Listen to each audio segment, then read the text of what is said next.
প্রিয় শিক্ষার্থীরা, তোমাদের সবাইকে অনলাইন ক্লাসে স্বাগত জানাচ্ছি। আমি মোহাম্মদ আমিনুর রহমান, সহকারী অধ্যাপক, গণিত বিভাগ, ঢাকা কলেজ। আশা করি সবাই ভালো আছো। তো আজকে আমি নতুন একটি চ্যাপ্টার শুরু করতে যাচ্ছি, নর্মাল সাবগ্রুপস। তোমরা রুটিনে এটা জেনে গেছো। তো নর্মাল সাবগ্রুপসের আগে আরও একটি চ্যাপ্টার ছিল কোসেট। আজকে নর্মাল সাবগ্রুপস আলোচনা করার আগেই আমাদেরকে সেই কোসেটের ডেফিনেশনটা একটু জানা দরকার। তার কারণ নর্মাল সাবগ্রুপসের কয়েকটি ডেফিনেশন আছে এবং একটি কোসেট ভিত্তিক ডেফিনেশনও আছে। সেই কারণেই আমি কোসেটের ডেফিনেশনটাও একটু দিতে চাই এবং সেটা দিয়েই নর্মাল সাবগ্রুপসে আমি ইন করব। এবং আজকে যেহেতু চ্যাপ্টারের শুরু, সে কারণেই আমরা বেশ কিছু গুরুত্বপূর্ণ ডেফিনেশন আলোচনা করব। এবং তোমরা সবাই জানো যে অ্যাবস্ট্রাক্ট অ্যালজেব্রার বিভিন্ন থিওরেম ভালো করে রপ্ত করতে গেলে আমাদেরকে বিভিন্ন ডেফিনেশন এবং ডেফিনেশন কন্ডিশনসগুলো ভালো করে রপ্ত করা দরকার। সে কারণেই আমি প্রথমেই কোসেট সম্পর্কিত একটি ডেফিনেশন দিয়েই নর্মাল সাবগ্রুপসে প্রবেশ করতেছি। তো প্রিয় শিক্ষার্থীরা, আমরা শুরু করি।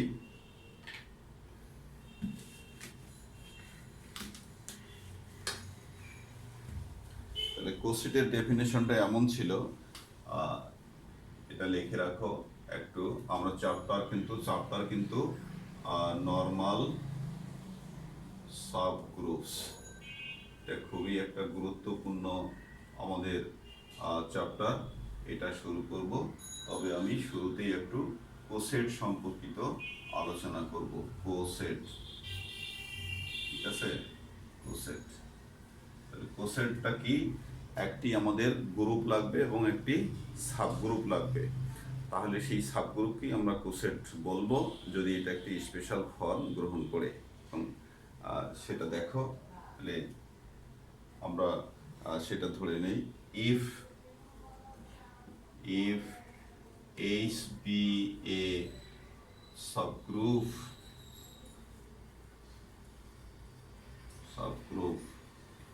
of a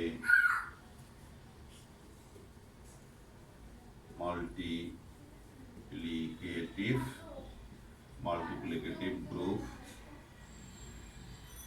G, then ঠিক আছে, দেন আমাদের H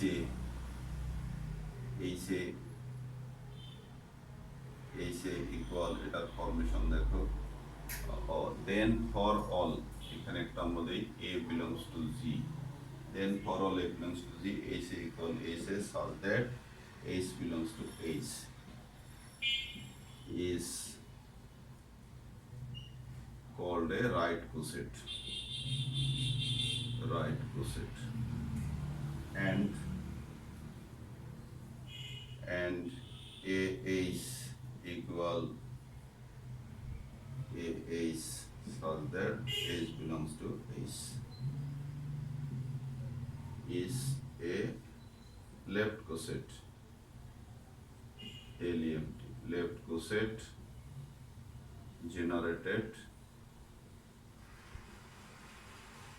generated by A. Okay, তাহলে এই যে আমরা কোসেটের একটা ডেফিনেশন তোমাদেরকে দিলাম, এই ডেফিনেশনটা আমাদের একটু পরেই এটার ফরমেশনটা আমাদের কাজে লাগবে।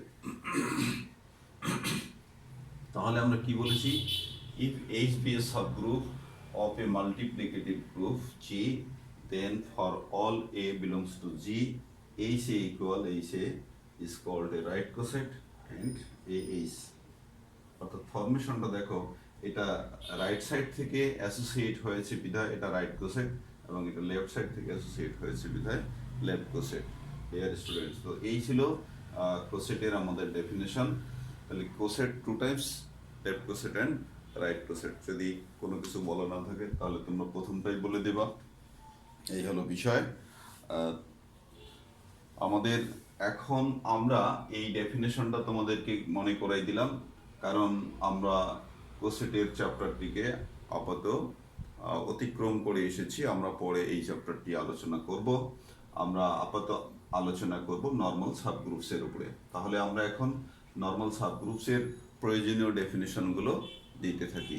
তাহলে তোমরা এটা একটু তুলে রাখো, এবং সাথে সাথে তোমাদের পড়ালেখা করতে হবে, এর কোনো বিকল্প নাই। ওকে ডিয়ার স্টুডেন্টস, তাহলে আমরা এটা মুছে দিই, অন্য একটিতে চলে যাই। আচ্ছা, তাহলে কোসেটের ফরমেশনটা আমাদের আমাদের কিন্তু মনে রাখতে হবে। এখন আমরা চলে যাচ্ছি নর্মাল সাবগ্রুপস, যে চ্যাপ্টারের উপরে আমাদের আসল আলোচনা অন্তর্ভুক্ত থাকবে। ওকে, তাহলে আমরা ডেফিনিশন দিতে যাব normal সাবগ্রুপস।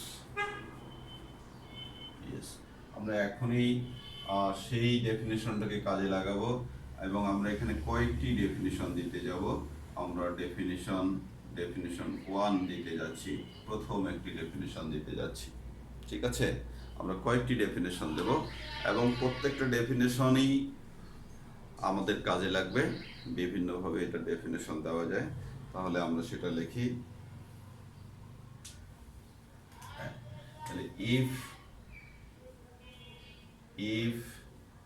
H be a subgroup of a group group G, then group G, then H is called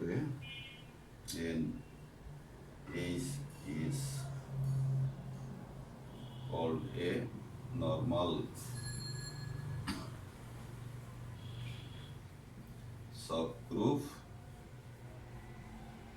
subgroup of G if আমাদের কি হবে, H A equal AH। Okay dear student, একটু আগে খেয়াল করো আমরা এটাকে কি বলেছি, একটু আগে এটা খেয়াল করো আমরা কি বলেছি এখানে, for all A belongs to কত G, আমরা এটা বলে দেবো। ওকে, তাহলে একটু আগেই আমরা যদি এটা চিনিয়ে না দিতাম, এগুলো কিন্তু কোসেট, এটা কোসেটের ফরমেশন। তাহলে একটি সাধারণ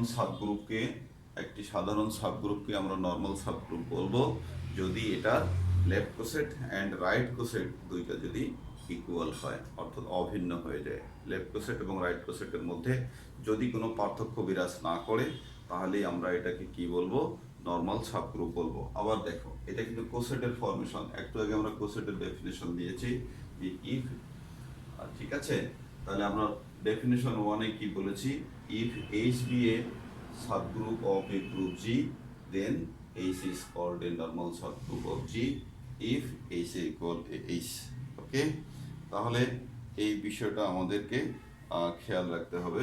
তবে এইখানে আমাদের ইফ অনলি ইফ এর সংজ্ঞায় দরকার নাই, একটা তোমরা দিয়ে রাখো। ওকে, এই হলো বিষয়। এখন আমরা নেক্সট আরও আমাদের ডেফিনেশন আছে প্রিয় শিক্ষার্থীরা, তাহলে আমরা সেই ডেফিনেশন 2-তে আমরা চলে যাচ্ছি। তারপরে আমরা উদাহরণ নিয়ে আসবো, উদাহরণ নিয়ে আসে এটাকে চেনার চেষ্টা করব। তো আজকে আমরা মেইনলি থিওরিম আলোচনা করার টাইম পাবো কিনা, মেইনলি আমরা বিভিন্ন ডেফিনেশনগুলোই আলোচনা করব। ডেফিনেশন 2, ওকে, এ সাবগ্রুপ, এখানে আমরা বলতে যাচ্ছি যে এ সাবগ্রুপ, তোমরা সেন্টেন্স বিল্ডিং যে কোনো ভাবেই করতে পারো। এ subgroup H of a group G is called a normal subgroup। Normal subgroup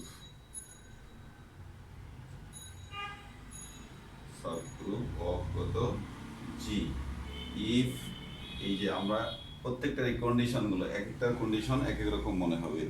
if আমাদের কি হচ্ছে, if x, if x and x inverse belongs to H for all x belongs to কত G। Okay, and H belongs to H। ওকে, এই কন্ডিশনটা এবার তোমরা মনে রাখো। আমরা আগে একটা ডেফিনেশন দিলাম, পরে আরেকটি। তাহলে a subgroup H of a group G is called a normal subgroup of G if X H X inverse belongs to H. এখানে তিনটা উপাদানের সমন্বয়ে যে উপাদানটা সৃষ্টি হবে সেটাও এইচের মধ্যে থাকবে, এবং একটি হচ্ছে কার উপাদান বলেন, একটি হচ্ছে সাবগ্রুপের উপাদান এবং একটি হচ্ছে গ্রুপের উপাদান। আমরা গ্রুপের উপাদানটাকে এক্স ধরেছি আর সাবগ্রুপের উপাদানটাকে এইচ ধরেছি। সেখানে আমরা পরিচয় দিয়েছি for all X belongs to G and H belongs two small H belongs two capital H. Okay dear students, তো এই ছিল আমাদের নর্মাল সাবগ্রুপসের মধ্যে কত দ্বিতীয় ডেফিনেশন। আমরা আরও একটি ডেফিনেশন আলোচনা করতে যাব। তোমাদেরকে কিন্তু এই কন্ডিশনগুলো প্রতিনিয়ত, এই কন্ডিশন যেমন এই যে এখানে একটি কন্ডিশন, তারপরে এই যে এখানে একটি কন্ডিশন, এই বিষয়টা কিন্তু তোমাদেরকে খুব ভালো করে খেয়াল করতে হবে। আদারওয়াইজ কিন্তু আমরা থিওরেম প্রমাণে গেলে যখন এগুলো রেফার করব তখন তোমাদের জন্য ঝামেলা হতে পারে। তো প্রিয় শিক্ষার্থীরা, আমরা ডেফিনেশন থ্রিতে চলে যাচ্ছি। ডেফিনেশন থ্রিতে চলে যাচ্ছি, সেখানে গিয়ে আর একটি ডেফিনেশন আমরা আলোচনা করব। ডেফিনেশন 1 দিয়েছি, 2 দিয়েছি, এবার আমরা ডেফিনেশন 3তে চলে যাব। ওকে,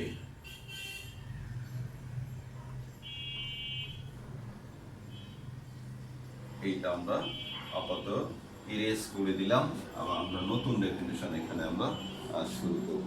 ওকে, তাহলে নতুন ডেফিনেশন আমরা শুরু করতে যাচ্ছি। নতুন ডেফিনেশন আমরা শুরু করতে যাচ্ছি। তাহলে তোমরা এটা খেয়াল রাখো, if H be a subgroup, আমরা একই প্যাটার্নে লিখে দিতে পারি, if H be a subgroup of G, আমরা এটা ইফটা এখানে দিয়ে দিই, তাহলে বারবার ইফ লাগবে না। আচ্ছা, এটা আমি মুছিয়ে দিলাম। তাহলে এ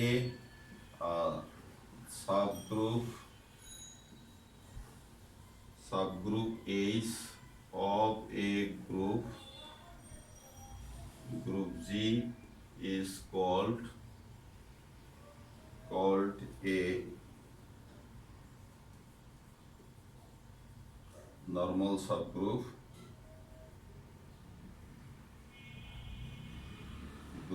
of G if আমাদের কি লাগবে, if আমাদের if এটা তাহলে কি হবে, a subgroup H of a group G is called a normal subgroup if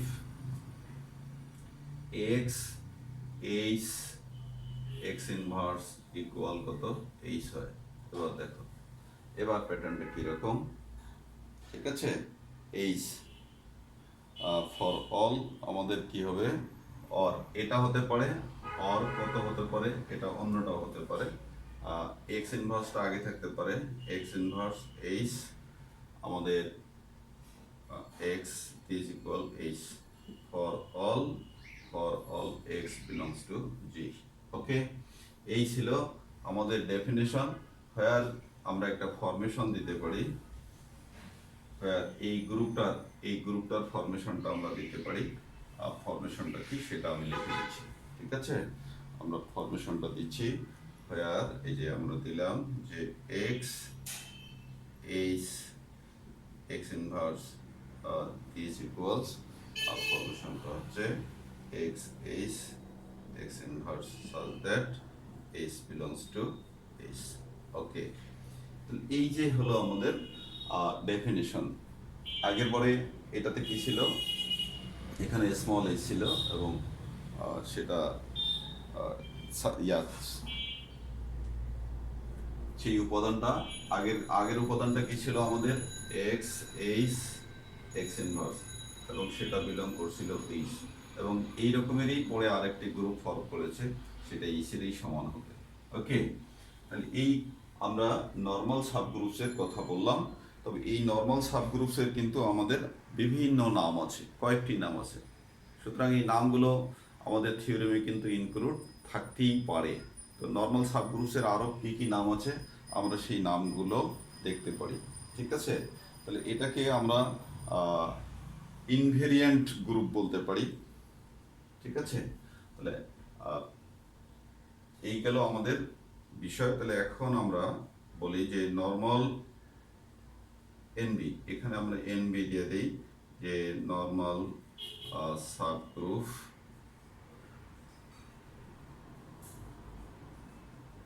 is also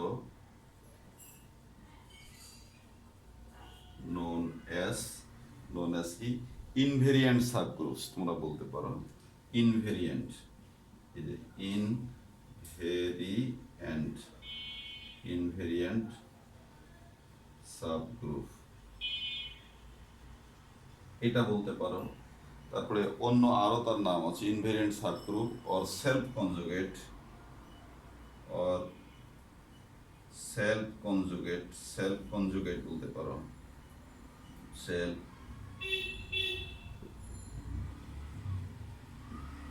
conjugate এটা বলতে পারো।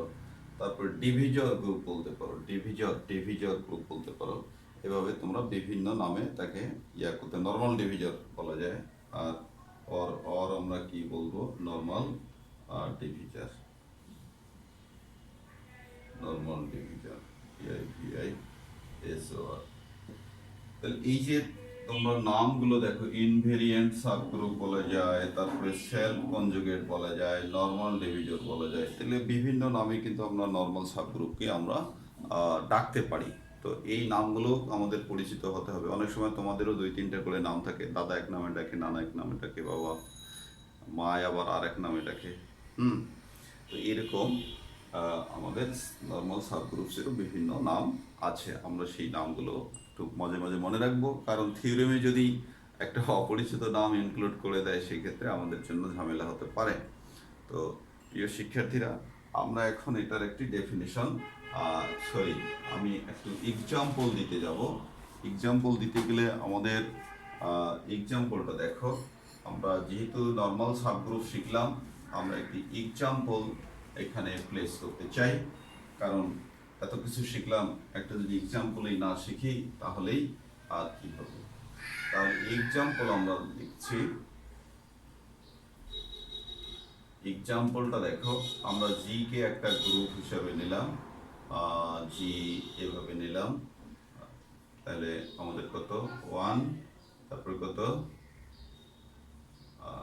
-1, তারপরে কত I and -I। এটা একটা আমাদের গ্রুপ, সরি সেকেন্ড ব্র্যাকেট দিয়ে দাও, and এটা মাল্টিপ্লিকেটিভ গ্রুপ। ওকে, এটা এত ইজ এ গ্রুপ, এটা একটা গ্রুপ আমরা আগেও জেনেছি। এখন এটার আমরা কি বলবো, নর্মাল সাবগ্রুপস। নর্মাল সাবগ্রুপস আমরা বলি। নর্মাল সাবগ্রুপস আমরা বললাম যে, যেমন এই যে 1, এটা একটি আমাদের, ঠিক আছে। এটা নাম তোমরা দিতে পারো। এটাকে আমরা নাম দিতে পারি যে এটা মনে করো H, তারপরে এটা মনে করো কে আমরা এখানে দিলাম 1, -1, ঠিক আছে। আর এখানে একটা অপারেশন আমরা দিচ্ছি, এটা অপারেশন না দেখাইলেও চলতো। তাহলে এত আর কি নর্মাল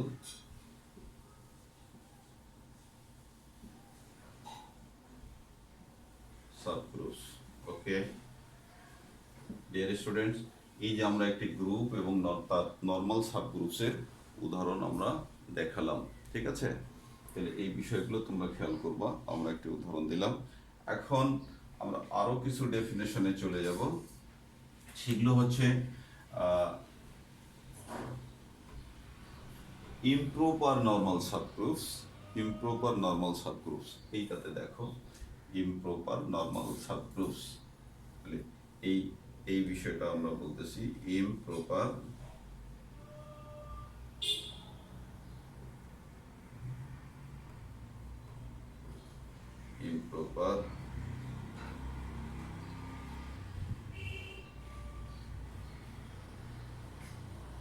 ওকে। ইমপ্রপার নর্মাল সাবগ্রুপসটা কি জিনিস?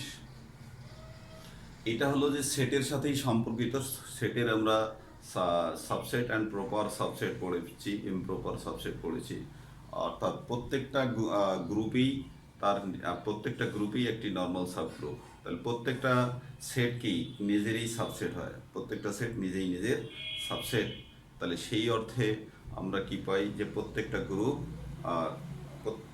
গ্রুপ নিজেই তাদের নর্মাল সাবগ্রুপস হবে, ঠিক আছে, স্পেশালি মাল্টিপ্লিকেটিভ গ্রুপগুলো। তাহলে সেই কারণে আমরা ডেফিনেশন দিছি এ গ্রুপ জি, ঠিক আছে। তাহলে তোমরা একটু লিখে নাও যে a group G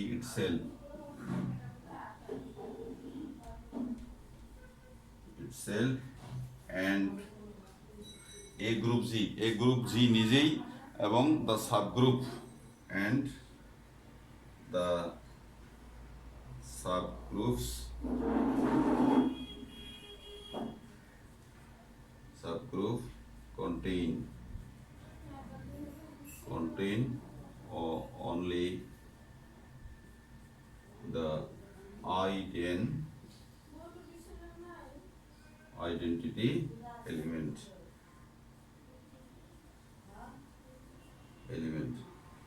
are called কি বলা হবে, are called বা are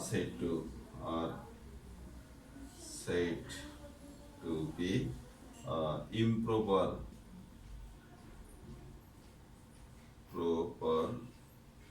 normal subgroups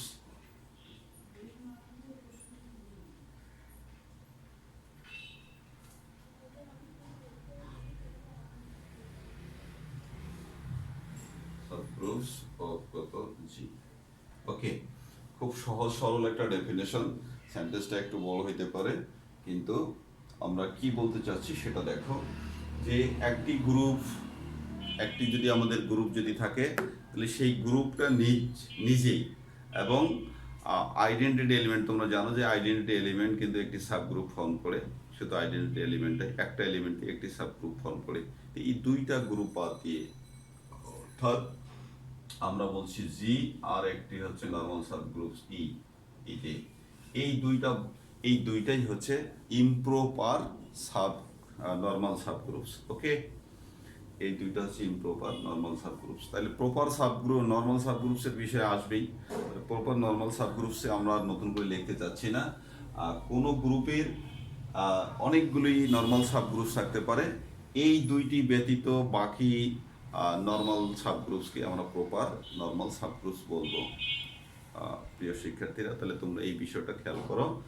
একটা যদি মনে রাখো যে আমি ইমপ্রপারটা মনে রেখেছি, তাহলে প্রপারের কথাটা কিন্তু এমনি মনে থেকে যাবে। ওকে, তাহলে আমরা এরপরের ডেফিনেশন কিন্তু প্রপার নর্মাল সাবগ্রুপস লিখতাম, কিন্তু আমরা লিখবো না, তার কারণ আমরা ইমপ্রপারকে চিনে ফেলেছি। ওকে, ইমপ্রপারকে চিনে ফেলেছি। ইমপ্রপার হচ্ছে এই যে এই দুইটা। ওকে, তার মানে এই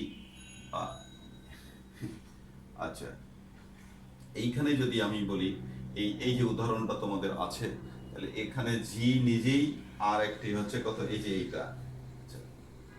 তাহলে হেয়ার ইন দা আমরা বলতে পারি যে in the above example is a G and এই আইডেন্টিটি এলিমেন্ট দিয়ে প্রথম যেটা লিখেছি G and H are improper proper normal subgroups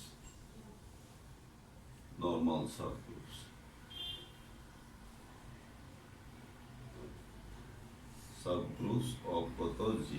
ওকে, প্রিয় শিক্ষার্থীরা, তাহলে আমরা কিন্তু উদাহরণটার সাথে সাথে দিয়ে দিলাম। এই যে আমাদের যেহেতু এটা ইরেজ করি নাই, তাহলে এটা নিজেই এবং এই যে তার আইডেন্টিটি উপাদান নিয়ে, এই যে ওয়ান নিয়ে যে উপাদানটা, এটা কিন্তু তোমরা আবার মনে করো, এটা কিন্তু ডট।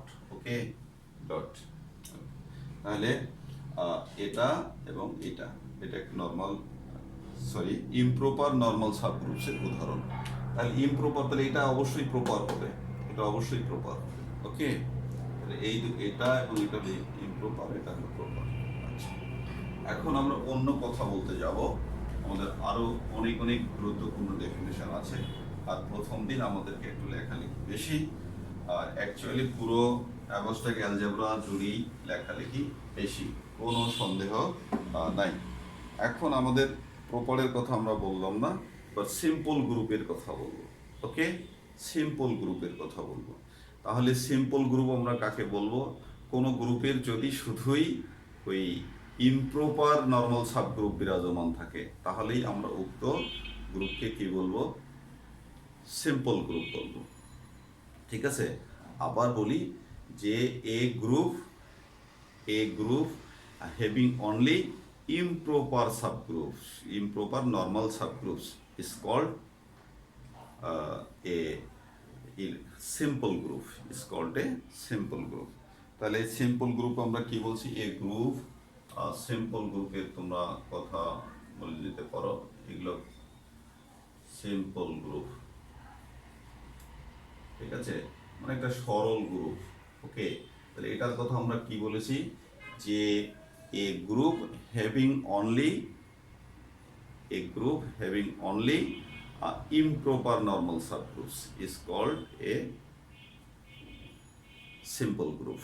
ওকে, তাহলে সিম্পল গ্রুপের ইমপ্রপার নর্মাল সাবগ্রুপ থাকবে, কিন্তু প্রপার নর্মাল সাবগ্রুপ থাকবে না। ওকে, এটাকে আমরা আর নতুন করে লিখতে চাচ্ছি না, আমরা অন্যটাতে চলে যাব, আর তোমরা এগুলো দেখে নেবা। আচ্ছা, তারপরে আমি লিখে দিচ্ছি যে এ গ্রুপ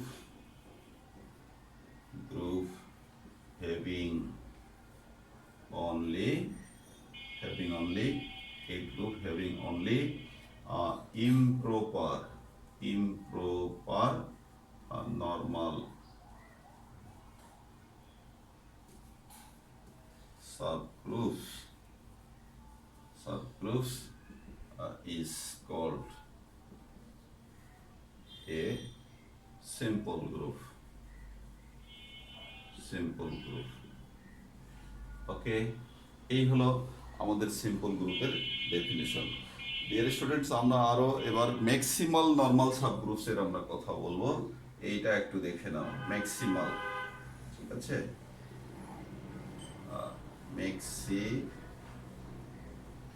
ম্যাক্সিমাল। তাই বলি তোমরা আবার ভুল করে ম্যাক্সিমাম বলবো না, ম্যাক্সিমাল নরমাল সাবগ্রুপ। ওকে,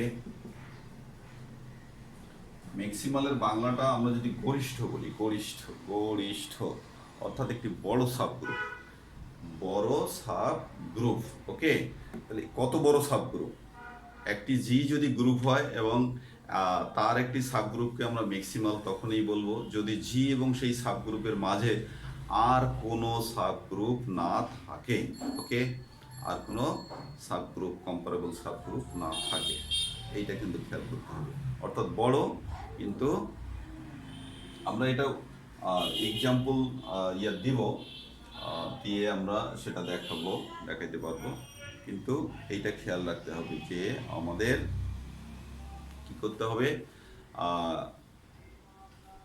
কোনো গ্রুপের একটি নর্মাল সাবগ্রুপকে আমরা তখনই ম্যাক্সিমাল সাবগ্রুপ বলবো, ম্যাক্সিমাল নর্মাল সাবগ্রুপ বলবো যদি গ্রুপ এবং সেই নর্মাল সাবগ্রুপের মাঝে আর কোনো সাবগ্রুপ, স্পেশালি নর্মাল সাবগ্রুপ বিরাজমান না থাকে, তাহলে আমরা কিন্তু এই বিষয়টা খেয়াল করব।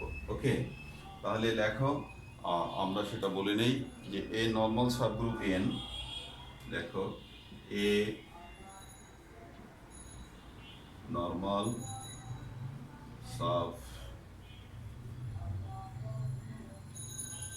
subgroup n of a group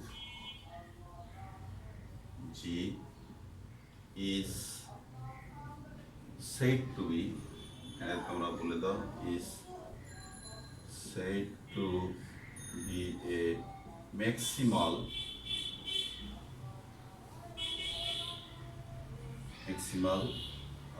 normal, অনেক বড় কথা, ম্যাক্সিমাল নর্মাল সাবগ্রুপ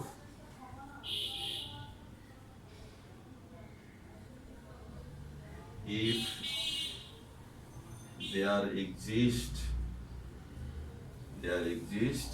এই যে আমরা নো দিলাম, কোনো বিরাজমান থাকবে না। If there exist no normal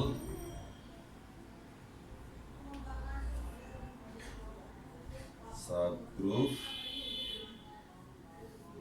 H of কত জি, মানে জি এর আর কোনো সাবগ্রুপ এইচ থাকবে না, সাজ দ্যাট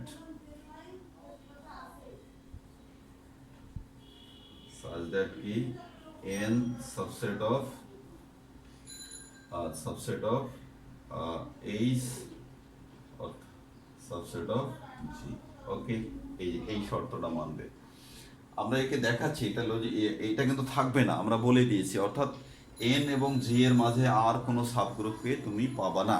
যদি না পাও তাহলেই নর্মাল সাবগ্রুপ বলবো, আর যদি পাও তাহলে n কে আর নর্মাল সাবগ্রুপ বলতে পারবো না। এই হলো কথা, লজিকটা বোঝেন। এ নর্মাল সাবগ্রুপ n, আমরা n নর্মাল সাবগ্রুপকে কি বলবো? ম্যাক্সিমাল নর্মাল সাবগ্রুপ বলবো ইফ দেয়ার এক্সিস্ট নো, এই যে there exist no normal subgroup H, কোনো এইচ বিরাজমান থাকবে না, সাজ দ্যাট এত হয় যে, ঠিক আছে? তো তাহলে এইটা এইচের তুমি থিওরেম প্রমাণ করতে গিয়ে এই যে এইচের অস্তিত্ব প্রথমে স্বীকার করবা, কিন্তু পরে দেখবা যে আসলে এইচ নাই। তো যদি না থাকে তখন এনকে ডিক্লেয়ার করবো যে হ্যাঁ, যেহেতু এইচ আমি ধরেছিলাম কিন্তু এইচের আমি অস্তিত্ব খুঁজে পাইনি, সুতরাং এইচকে কি বলা যাবে, এনকে কি বলা যাবে, আমাদের ম্যাক্সিমাল নর্মাল সাবগ্রুপ বলা যাবে। আর যদি এইচের অস্তিত্ব যদি খুঁজে পাও তাহলে, অর্থাৎ জি এবং এন এর মধ্যে যদি এইচের অস্তিত্ব খুঁজে পাও তাহলে আর এনকে তুমি ম্যাক্সিমাল নর্মাল সাবগ্রুপ বলতে পারবা না। ওকে, তো এই হলো একটি সহজ কথা। আর থিওরিটিক্যালি আমরা এভাবে লিখলাম ম্যাক্সিমাম নর্মাল সাবগ্রুপ। আচ্ছা, এরপরে আমাদের আরও একটি সুন্দর ডেফিনেশন আছে, সুন্দর একটি নাম আছে, সেটা হচ্ছে হ্যামিল্টনিয়ান নর্মাল সাবগ্রুপস বা হ্যামিল্টনিয়ান গ্রুপ। ঠিক আছে, আমরা হ্যামিল্টনিয়ান গ্রুপ বলবো, সেটাও খুব সুন্দর একটি ডেফিনেশন। আমরা এটা বলবো হ্যামিল্টনিয়ান কি গ্রুপ, হ্যামিল্টনিয়ান গ্রুপ। তাহলে হ্যামিল্টনিয়ান গ্রুপ, এটা ম্যাথমেটিশিয়ানের নাম দিয়েছে হ্যামিল্টনিয়ান গ্রুপ। ওকে, এটা আবার কি ধরনের গ্রুপ সেটা দেখো। একটা গ্রুপের যতগুলোই সাবগ্রুপ পাওয়া যাবে সবাই যদি নর্মাল সাবগ্রুপ হয়, ঠিক আছে, একটি গ্রুপের যতগুলি সাবগ্রুপ পাওয়া যাবে সবাই যদি নর্মাল সাবগ্রুপ যদি ফর্ম করে, তখন আমরা উক্ত গ্রুপকে কি বলবো? Hamiltonian group. এবং সেই গ্রুপটাকে অবশ্যই এবিলিয়ান গ্রুপ না, নন এবিলিয়ান গ্রুপ হওয়া লাগবে। ঠিক আছে, তাহলে আমরা কি বলতেছি যে একটি নন এবিলিয়ান গ্রুপের যতগুলি সাবগ্রুপ পাওয়া যাবে সবাই যদি কি ফর্ম করে? নর্মাল সাবগ্রুপ ফর্ম করে, তাহলে উক্ত নন এবিলিয়ান গ্রুপটাকে আমরা কি বলবো? হ্যামিল্টনিয়ান গ্রুপ বলবো। তাহলে এ নন এবিলিয়ান গ্রুপ আমরা ডেফিনিশন দিই যে এ নন এবিলিয়ান গ্রুপ, তোমরা তো এবিলিয়ান গ্রুপ জানো যে যার উপাদানগুলি কি করে? কমিউটেটিভ ল ফলো করে, তাই হচ্ছে আমাদের কি এবিলিয়ান গ্রুপ। আর এটা হচ্ছে নন এবিলিয়ান গ্রুপ, খেয়াল করতে। তাহলে a non abelian group G, a non abelian group G is called a Hamiltonian group. Hamiltonian group, প্রত্যেকখানেই এই ইফের ব্যবহার আমাদের আছে। ইফ কি এভরি, ইফ আমাদের কি হবে? If every subgroup of G, if every subgroup of G আর কি নর্মাল, সহজ কথা, আর নর্মাল, আর এম এল। এইটা a non-abelian group G is called a Hamiltonian group if every subgroup of G are normal. ঠিক আছে, আমরা যে কথাটা প্রথমেই বলে আসতেছি, তাহলে আমরা কি বলেছি, হ্যামিল্টনিয়ান গ্রুপ কোনটা, এটা দুইটি শর্ত কিন্তু মানবে। একটা হচ্ছে তাকে নন এবিলিয়ান হতে হবে, আর দ্বিতীয় শর্ত হচ্ছে তার প্রত্যেকটা সাবগ্রুপকে নর্মাল সাবগ্রুপ হতে হবে। ডিয়ার স্টুডেন্টস, এই দুটি কন্ডিশন যদি সে মেনে চলে তাহলেই আমরা তাকে কি বলবো, হ্যামিল্টনিয়ান গ্রুপ বলবো। তো আমার প্রিয় শিক্ষার্থীরা, আর তোমরা ডেফিনেশনগুলো এবং ডেফিনেশন কন্ডিশনগুলো ভালো করে একটু দেখো। আমরা আগামী দিনে নতুন নতুন থিওরেম নিয়ে হাজির হব, যে থিওরেমগুলো তোমাদের জন্য খুবই গুরুত্বপূর্ণ হবে এবং গুরুত্ব বহন করে, এই চ্যাপ্টারটা অনেক গুরুত্ব বহন করে, তোমাদের একটি ফুল প্রশ্ন পাওয়ার সম্ভাবনা আছে এখান থেকে। সেই কারণেই আমি কোসেট চ্যাপ্টারকে ওভারটেক করে এখানে এসেছি। কোনো সমস্যা হবে না ইনশাল্লাহ, যেখানে সমস্যা হবে আমি সেখানে আছি তোমাদের জন্য সেটা সহজ করার। তোমরা ভালো থেকো। আর এটা আমি বোর্ডটা ছেড়ে দিলাম এই কারণেই যে যাতে তোমরা ভালো করে লেখাটা দেখতে পারো। তো সবাই ভালো থাকো, সুন্দর থাকো, সুস্থ থাকো, ভালো করে পড়ালেখা করো, এই শুভকামনা রেখে শেষ করছি। আল্লাহ হাফিজ।